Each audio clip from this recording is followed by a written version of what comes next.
Every culture on earth has music. It's the lullabies we sing our children at night. It's our anthems during times of war and protest. And it's the hymns we sing softly during our times of grief. To experience music is to be human.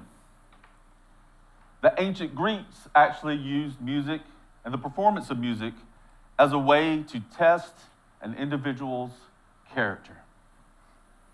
So you're in luck if you have not had your character judged publicly by your musical prowess.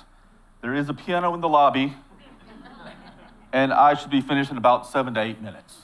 So I'll meet you out there. Music is very personal. It also connects us with our family and with our community. And that is never more evident than in rural communities. This generally happens in 3 ways. First is the sensory or emotional way of listening to music.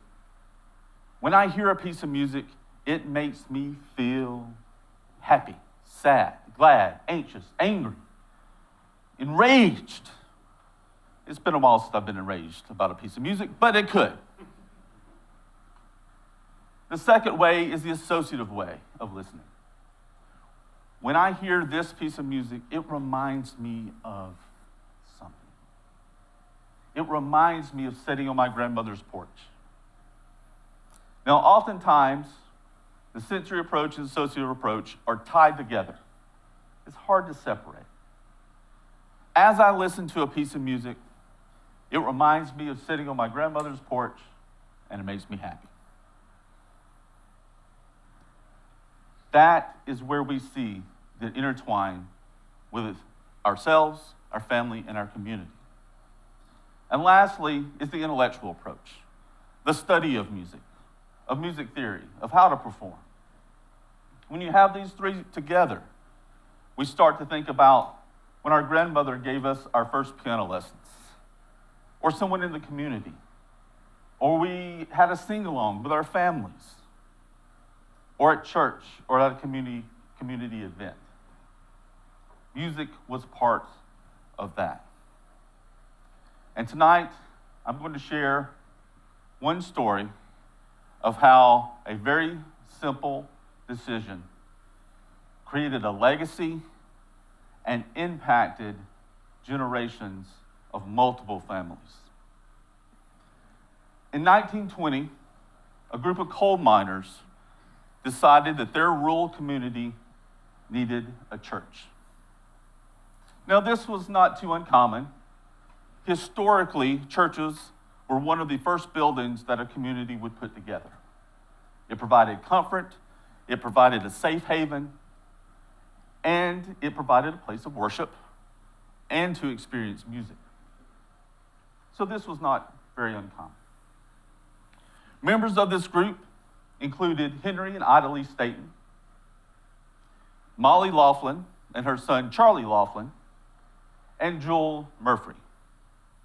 Now, during these times when a house would be built or a church, the community would come together. There was no Lowe's or Home Depot. They would go to the local sawmill, or they would process the lumber themselves. They would dig out the foundations, lay the foundations, the walls, the roof, because individuals during this time epitomized what it meant to be a polymath. For example, Joel Murphy worked in the coal mines. He also worked on the railroad. But he was a master carpenter, house builder, electrician, and blacksmith. He was also the local sheriff.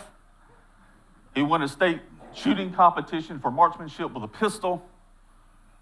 And he was a bare-knuckle boxer. And in his spare time, he liked to drink beer and play guitar and fiddle. These were multifaceted individuals.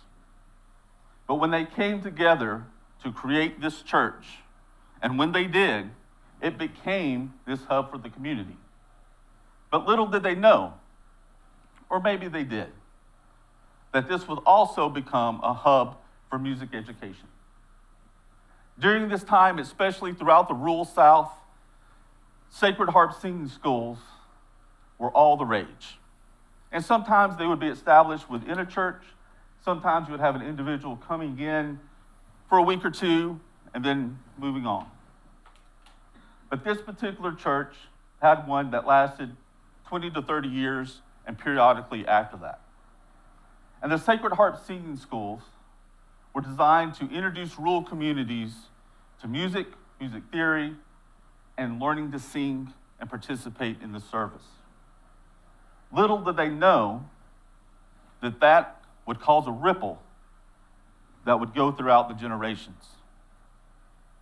Now, as you have probably figured out, I have some connection with a few of those folks in that group. Molly Laughlin was my paternal great-grandmother. Charlie Laughlin was my paternal grandfather. Ruth and Ida Lee Staten, my maternal great-grandparents, and Jewel Murphy was my maternal grandfather. From that one decision, that one legacy that they created that rippled out, there were literally hundreds of musicians that came out of those families. They played piano, guitar, fiddle, woodwinds, brass, percussion. They sang. Not all of them were professional musicians, but that's not the point. The point is they made connections with themselves, with their families, and with their communities every single time. They made those connections over generations. And to give you some idea, Charlie Laughlin had 11 kids. So if you run into a Laughlin, I am probably kin to him at some point. But the point of my story tonight is to remind you, when you have that opportunity or that thought comes in your head, and I can almost guarantee that it will at some point. When that thought comes in your head, you know, I wish I had not quit those piano lessons when I was 4. I wish I still played my band instrument. I'm thinking about joining the local choir, the local community band. I'm thinking about having my grandchildren or my kids participate and study music.